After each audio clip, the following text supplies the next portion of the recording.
Mr. Herder, any legal cause why sentence cannot be imposed? Judge, I read the pre-sentence report. So no, with the exception that I was provided this morning, a copy of the letter that... The court had you and the district attorney provided with a copy of the letter. I'm sorry to interrupt.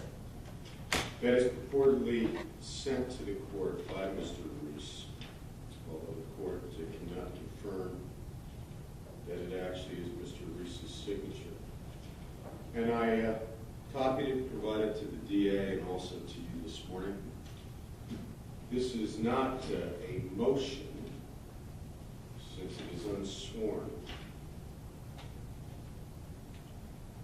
but it appears to be requesting that the court set aside the verdict, or at least the court will consider it as such. What is your position, Rishi? What troubles me is the allegations, Judge. I'm not going to take any position. And nor can you, under the perplexing state of the law, although there are some cases now that indicate you could take permission. I will not put you in that position, since the defendant is at least tangentially alleging ineffective assistance of counsel. But what is your position, if there is any, separate from that? If this court treats this as some form of an application to set aside the verdict, do you have a position? Do you have any other legal argument? Well, Judge, what most concerns me is whether the defendant wishes to move forward with the sentencing with myself as his representative. Well, he hasn't asked at any time that I remove him. And I'll make inquiry of the defendant momentarily about all of those issues. But what I need to know at this point, do you have any legal issues to support an application to set aside the verdict? Not.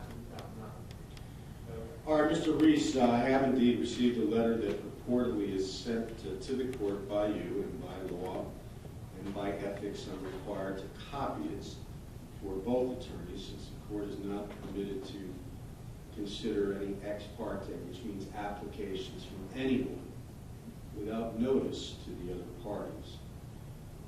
First of all, sir, what if anything, are you requesting the court do by this letter? Since it's not a motion, it's simply a letter. Well, I just want the court to know that I feel that I was the right representative of the trial. That was maybe it's evidence that I don't trial. All right, I have the letter, and I'll make the letter a part of the record, which will travel with you should you wish to appeal this conviction. But at this point, I disagree with the assertions of the letter. I truly believe that you did receive effective assistance of counsel. But you have a right to appeal on that issue. And since you didn't waive any right to appeal, you may take it up on appeal on those grounds. What I need to know at this point is, are you moving for me to set aside the verdict?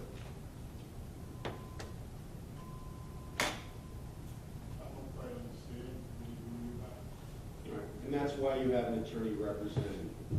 And the attorney has indicated on the record that he will not address the accusations in the letter that deal with his representation of you at the time of the trial, but that there is no other legal basis. There is no legal basis to set aside the verdict, which he has a right to make legal arguments. Now, what I need to know is, are you asking that at this point this man no longer represent you?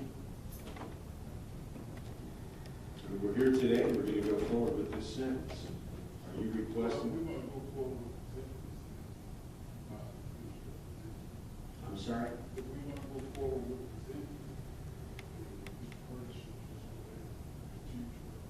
And that's what I'm asking. It is on today for sentence. At this point, there is no legal reason that has been placed before me to adjourn this sentence or to set aside the verdict, meaning that this court would utilize its discretion to throw the conviction out.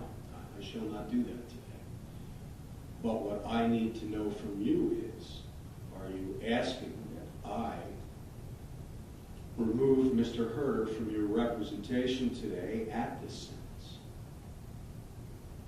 No, And the record should also reflect that upon reviewing the contents of the letter, which we'll mark as a court exhibit 1, there is nothing in the letter itself that would reflect any conflict of interest or any legitimate basis to remove Mr. Herder. Mr. Herder, are you aware of any conflict of interest that would preclude you from representing this man to the best of your ability? No, I'm not.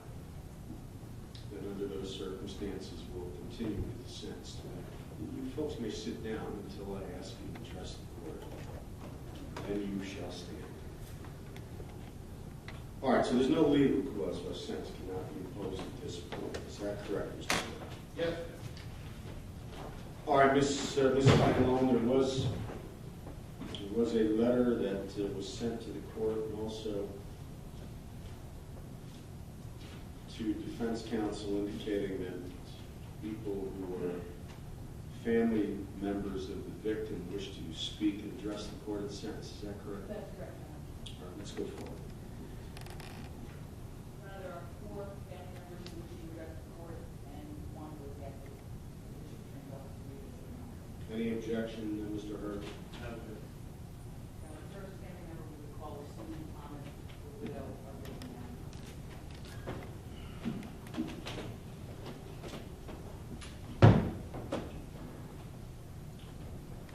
Mrs. Thomas, if you would be kind enough, I want you to be as comfortable as you can under very difficult circumstances. But I'd like to see Mrs. Thomas, and she's addressing the court.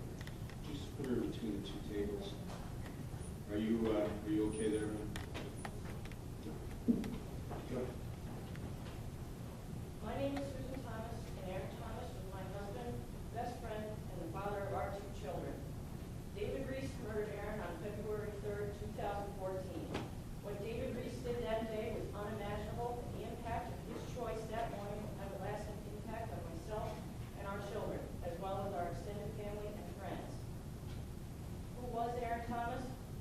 Aron was a bright light in our community. He was always trying to get people to smile.